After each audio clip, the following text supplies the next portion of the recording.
The best fight style for each UFC division. I'm an honest believer. Like, I'm a firm believer in, like, every weight class in the UFC, in the whole history of the sport, there's a specific fight style that overwhelms the other ones. So, like, I'm gonna really be talking about this in this video, and after I say this, it's gonna make sense. And no, I know I'm saying fight style, but I'm not gonna be like, oh, kickboxing this division, wrestling this. I'm gonna be more specific. I'm gonna get down to the nitty gritty, and I'm really gonna look at, like, what makes these fight styles so great for the division. I feel like every division is kind of different. I do think there's difference from every single division. Like, some of them might have some similarities, but overall they're different in their specific way. So without further ado, let's get into the best fight styles for each division, and let's see what y'all think about this. I feel like I cooked here. First up, the flyweight division. I said the scrappy scrambler, and then parentheses midget, because all these guys are usually short. Shorter in frame, shorter in height, which is because that's what they're flyweights. It's normal. But these when I say scrappy scrambler, I mean, like, first of all, they're really scrappy on the feet. Like, they're quick. They have quick hands. They like to scrap. They don't mind the scrap. They don't like keep it pretty. Like some other weight classes, like middleweight, etc., etc. They like to keep it pretty. They like to hit, stick, and move, bro. Stick and move. You can't really have that style as a flyweight and have success. It's just not gonna work, because a lot of these shorter guys, they're quicker, they're faster, they throw stuff in more in like combos and more accumulation of shots. So you kind of got to be scrappy in this weight class. And I said scrambler because this is key, bro. Wrestling exchanges and scrambles are going to happen in flyweight, and if you're not a good scrambler, you're going to end up on your back for the whole fight. Pantoja, if you can't out-scramble him, he's going to put you on your back. Same with DJ. DJ has great scrambles, bro. Kaika are friends, too. There's so much people who I'm not even including who are flyweight who are really good because they're scrambling ability. So you have to be scrappy in the feet. Scrappy enough to, if it gets ugly, bro, yeah, bite down your mouth. Let's go, dude. I'm radical. I'm feeling cowabunga today, dude. Feeling gnarly today. Let's get after it and scrap with them. Because if you're gonna shy away from a scrap as a flyweight, brother, there's no success, brother. Who giving, brother? We have to check this moment, brother. You can't be a successful flyweight without having that dog in you. Other weight classes, you don't really have to have that scrappy dog style, like the whole fight, because you could just keep it pretty, or you could wrestle, fuck them, etc., etc. You have to be scrappy as a flyweight. You have to be a midget, and you have to be a good scrambler if you want to be elite. If you don't want to be elite, bro, be a Amir Albazi, like a straight-up wrestling base, bro. Thinking you can just go in there and ragdoll all these guys. No, because if you go against a scrappy scrambler and you're Amir Albazi, you're probably going to lose, which is why he lost his last fight. And he lost the fight against Kaikar Friends, even though they gave him the decision. You can't just be a wrestle merchant. You can't just be a striking merchant. You got to be a scrappy scrambler. So that is the best fight style for a flyweight. And if you're going to have that fight style, trust me, brother, you're going to be great, brother. You're going to be a real bad man. As a midget, he's still going to be a real bad man. All right. Next up, the bantamweight weight class. I said the relentless grapplers. Now, unlike flyweight, like I said, you got to be scrappy and you can't just have a heavy wrestling base. It could slide in the bantamweight weight class, even though they're still shorter, agile guys. If you're a relentless grappler, you can fatigue your opponents easier. I put Merab, Aljo, and Umar here as notable people because Umar, of course, he's a relentless grappler. You could stuff his takedowns. Even against Corey Sandhagen, he 50-45 them. Had great moments on the feet against Corey too, but it's because the relentless grappling threat, like the takedown threat. He was giving Corey Sandhagen takedowns. Even when he was stuffing them, he was still relentless. He wasn't really getting discouraged. He was still shooting. Same with Aljamain Sterling, bro. You can look at any Aljo fight. He starts off quick, like he tries to pressure you against the cage, and then he shoots. And once he shoots, he's gonna keep shooting. Like he's gonna keep shooting, trying to get to your back, and inevitably like right out the round on your back. He's relentless in that, and he keeps going until he gets it. And there's no better example than a Merab Dvalishvili, bro. He will shoot 50, like he shot 50 takedowns against Peter Yan. That didn't even seem like humanly possible, but like. When you're a relentless grappler, you don't give a fuck. So Merab's allowed to actually go in there and keep shooting. He does it more than everyone in this weight class history because his gas tank's a little bit crazy, but this is the epitome of this style, relentless grappler. And look how successful he is. He has the best bantamweight resume of all time. I don't care who you are, brother. I don't care who giving, brother. I say, brother, whatever I say goes. And this is the best bantamweight resume of all time. It's Merab's. And like I feel like it's because his relentless grappling style. I think Umar's next up because he also has that relentless grappling style. And he has good striking as well. So I feel like if you want to be elite, as a bantamweight, sure you have the exceptions like Dominic Cruz who like move well, primary strikers. You have good primary strikers like Sugar Sean. They're great, don't get me wrong, but I feel like the relentless grappling style overall is the best fight style for this specific division because I see these relentless grapplers having a lot of success.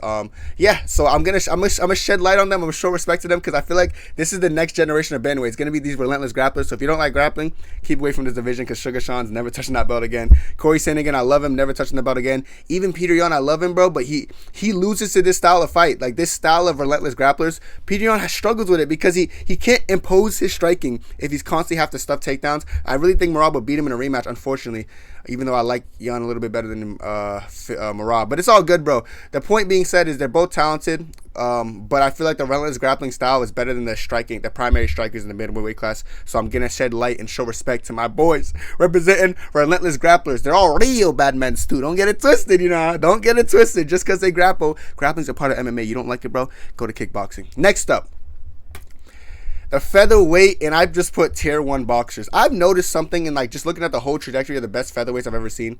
They're really good at boxing. Like, they're boxing. Of course, they're good at other things. They could grapple if needed sometimes. They could kickbox if needed sometimes. But specifically, what stands out with me for featherweight, if you're a really good boxer as a featherweight, you win. You have a lot of success. Seen it with Volk. Volk has great boxing. I know he can mix it up really well, but his boxing specifically is what makes him crazy. He can stick and move. He can stick it. And same with Max Holloway. You know, I'm the best boxer.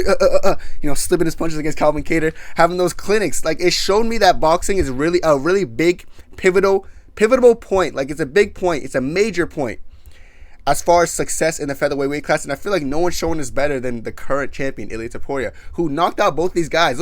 See how he's like a little bit taller than him on this, and like they're under him? It's because he's the epitome of this, bro. Tier 1 kickboxing. Tier 1 boxing, like, he just goes in there and he finishes guys too. It's violent boxing. He mixes it up. He doesn't just target the head too. He'll go body. Like, he finished Damon Jackson with body shots. You see him putting people to sleep, like, with great chins, because it's boxing. Boxing is what you need, in my opinion, to be that level of featherweight. To be that featherweight that no one can really fuck with. Of course, you have some other great featherweights like Aldo, who now is kind of boxing heavy, but back in his prime was kick first. You know, kickboxing is still a great style, but I feel like the boxing style overall for featherweight, if you want to be great, you have to master great boxing and great, like, their defense. Everyone's defense in this picture is not the greatest. I think probably Ilya has the best defense.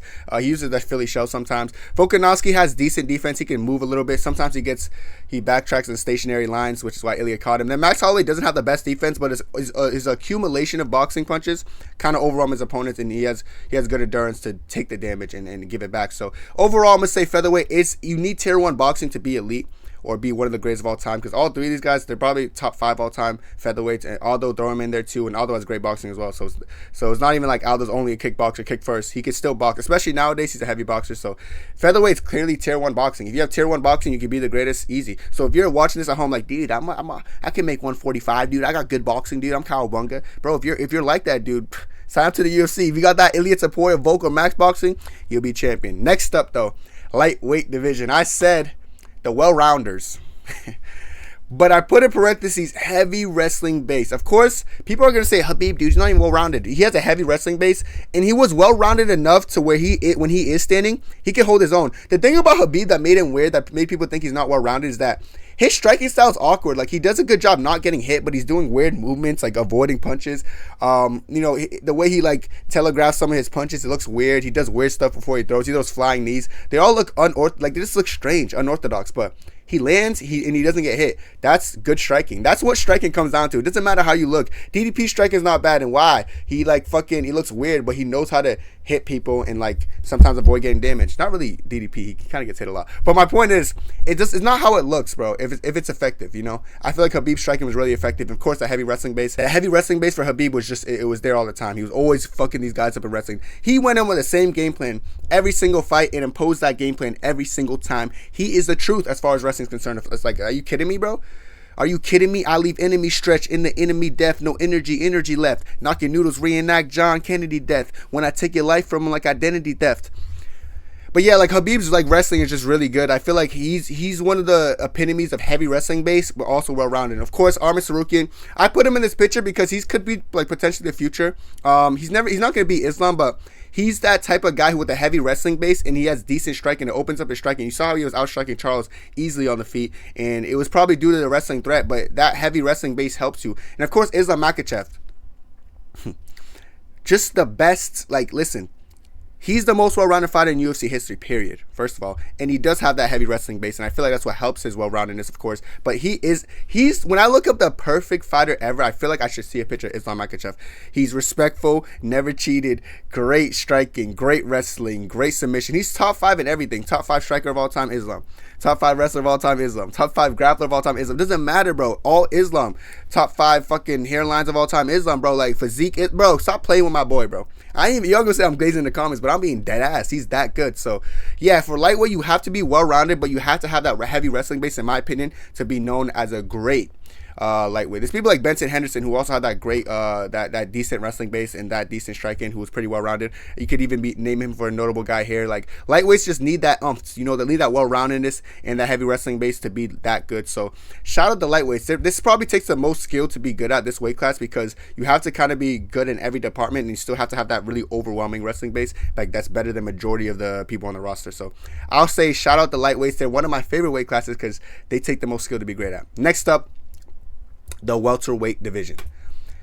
And I said heavy wrestling base with underrated striking. That's all you really need, bro. What I've seen from the GOATs, the top 2 GOATs undoubtedly are GSP and Kamaru Usman in this weight class. And what they have, that heavy wrestling base and underrated striking. I say underrated because I don't see anyone talking about Usman's boxing being top tier. Like, he has really good boxing. It just looks weird, and sometimes he gets hit a lot, so it's a little but he still has that underrated striking. Same with GSP. I feel like GSP has that good Superman punch, he's very underrated in that aspect. I don't know, I feel like people sleep on his striking. He has like some good kicks, some good side kicks and all that stuff too. And I put Colby Covington down there like underneath everyone, because I want people to know, like, they think Colby sucks.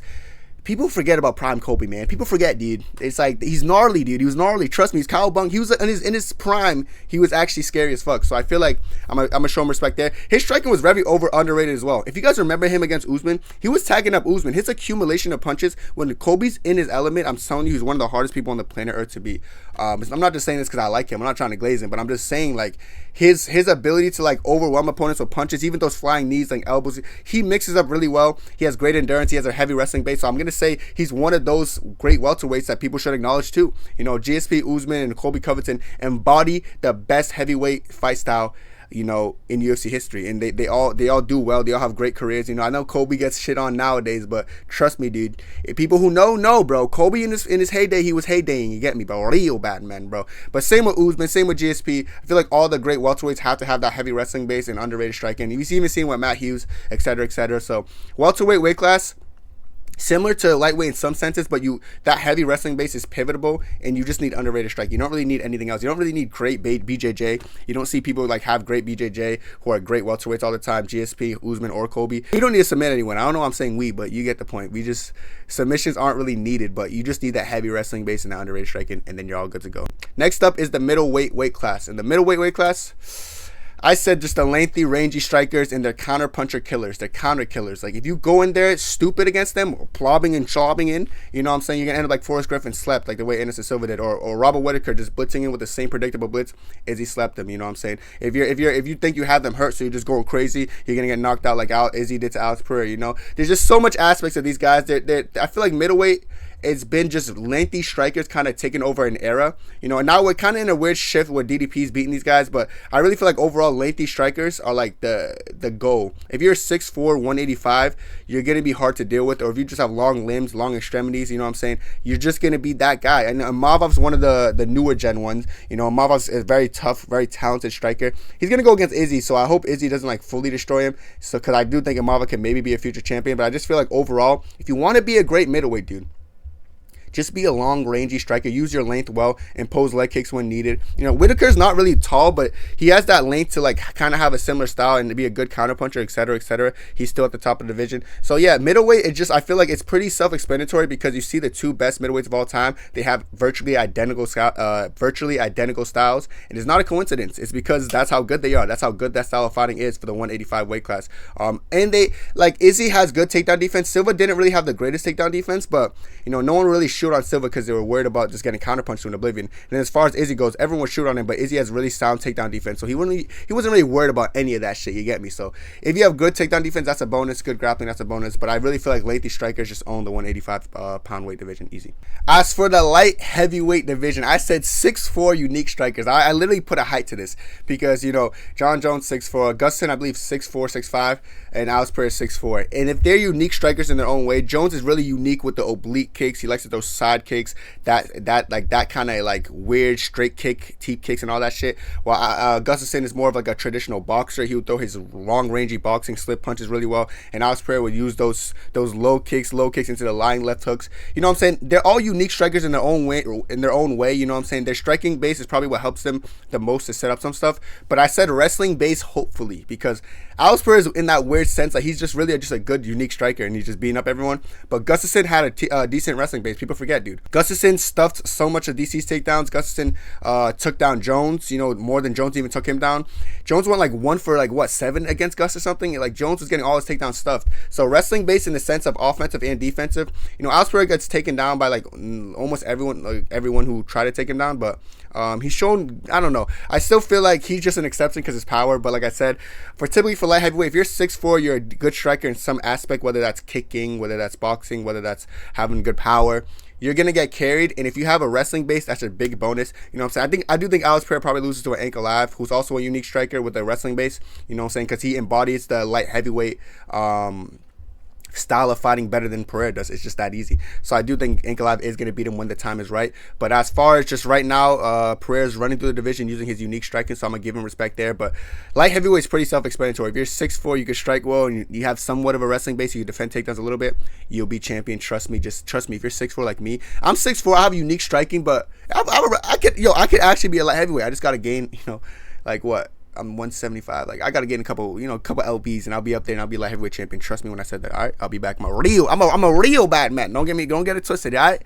Last but not least, the heavyweight division. I said great boxing, heavy hands, wrestling base. Check. You have any of those stuff or all of those stuff? You need all of it, Loki. You have all those stuff. You're going to be a heavyweight GOAT. You're going to be in a heavyweight GOAT conversation. Look at Cain Velasquez's picture. It looks in digital, ugly as hell. Bro, he's old as fuck. But, Stipe has great boxing. He has heavy hands, and he has a good wrestling base. Same with Cain Velasquez. C-level Cain, a fucking menace, crazy to deal with. You know what I'm saying? I feel like his wrestling base is crazy as well. And Francis Ngannou, he had great boxing and heavy hands when he first came in. And then the wrestling base came after the Stipe fight. And after that, he was literally unbeatable. Listen.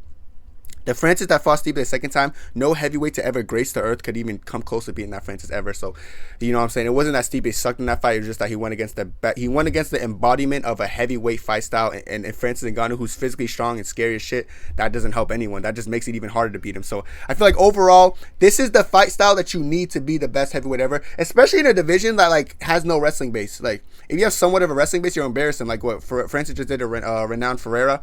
It was such an easy fight because he had no wrestling base. They both had great boxing, heavy hands, but that parentheses right there is big. That wrestling base is big. We've seen Cain Velasquez go in there and just body people, pick them up, slam them on the head, etc., etc. Same with Stipe. If Stipe was when he went against Ngannou the first time, who had great boxing, heavy hands, he knew that he didn't have that wrestling base yet, so he just imposed that and he won. So I feel like in a division today, especially that they lack in the wrestling, like Cyril Gane and shit like that. Tom Aspinall was pretty decent in wrestling. He kind of embodies this really good too.